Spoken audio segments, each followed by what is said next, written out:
Hello guys, welcome to my YouTube channel Unique Learning Point 781. Today we are going to learn how to make present perfect tense.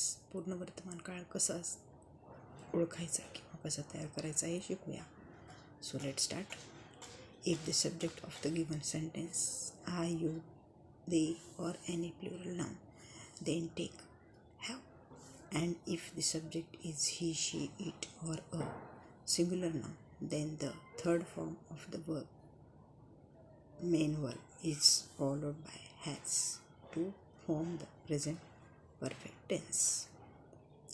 वाक्यात दिलेल्या वाक्यात जर करता I, you, दे किंवा plural noun म्हणजेच अनेकवचनी नाम असेल तर त्यापुढे हॅव घ्यावे आणि जर करता ही, शी, इट किंवा एकवचनी नाम असेल तर त्यापुढे हॅज घेऊन मुख्य क्रियापदाचं तिसरं रूप घ्यावं. असं केल्यानं काय होतं, प्रेझेंट परफेक्ट टेन्स म्हणजेच पूर्ण वर्तमान काळ सिद्ध होतो. In short, subject plus have oblique has plus past participle means subject plus have और has plus third form of the verb. Next आहे like. First example, I have seen Taj Mahal. Second, he has eaten an apple. दोन्ही वाक्यामध्ये आयच्या पुढं काय घेतले, have, आणि दुसरं जे वाक्य हीनं स्टार्ट झालेलं त्याच्या पुढं काय घेतलं, has. Next third, Mohan has gone to Nagpur. Next negative sentence. Perfect present टेन्समधलेच निगेटिव्ह सेंटेन्स कसे आहेत ते पाहू. Negative sentence are form by placing not after have or has in the above sentences.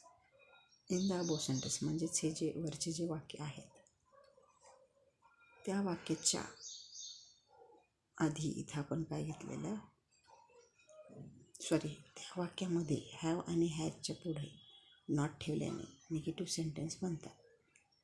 आता पाहूया आपण ह्याच्या पुढं. जसं की like I have not seen Taj Mahal. इथे काय केलं, हॅवच्या पुढं नॉट ठेवलेलं आहे. He has not eaten an apple. तेच वरचे वाक्य घेतले त्याच्यात नॉट ठेवले आपण आणि त्यामुळे काय झालं, निगेटिव्ह सेंटेन्स तयार झाले. नेक्स्ट आहे प्रेझेंट परफेक्ट टेन्समधलेच येस टू क्वेश्चन्स पाहू. Also make yes no questions and take have or has at the beginning of the sentence. Yes no questions जर बनवायचे असतील प्रेझेंट परफेक्ट टेन्समध्ये तर हॅव किंवा हॅज हे वाक्याच्या आरंभी घ्यावे. लाईक जसे की इथं आहे. First, have I seen Taj Mahal. Has he eaten an apple. हे जे सेंटेन्स आहेत आय सी ताजमहल किंवा ही इटन ॲन ॲपल याच्या पुढंच आपण काय ठेवलं आहे, हॅव किंवा हॅज ठेवलेलं आहे.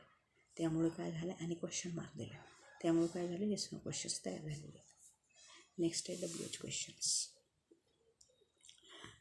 W H questions. When making W H question start the questions word yes no questions like what, why, when etcetera.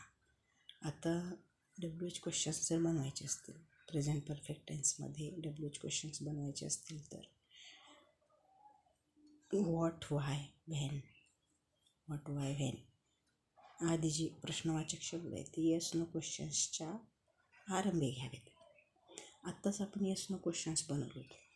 Have I seen Taj Mahal, has he eaten an apple. आता ह्याचंच उदाहरण घेऊ, हेच उदाहरण पुढं घेऊ आणि डब्ल्यू एच क्वेश्चन्स कसे तयार केले ते पाहू. तर तेच एक्झाम्पल्स इथे घेतलेले आहेत आणि इथं काय केलं आहे, when has he eaten an apple, when ठेवलं आहे. ह्याच येस नो क्वेश्चन्सच्या आधी व्हेन ठेवलेलं आहे. When has he eaten an apple. आणि नेक्स्ट आहे व्हेअर हॅज मोहन गॉन. म्हणजे त्याचा अर्थ काय होतो, त्यानं सफरचंद केव्हा खाल्लेलं आहे आणि मोहन कुठे गेला आहे असा त्याचा अर्थ होतो. आणि अशा प्रकारे डब्ल्यू एच क्वेश्चन्स तयार होतात. But in the case of what or where, the word an apple or Nagpur has to be filtered. आत्ताच आपण डब्ल्यू एच क्वेश्चन्स पाहिलेत ना, तर त्या डब्ल्यू एच क्वेश्चन्समध्येच व्हॉट आणि वेअरच्या बाबतीत काय करायचं की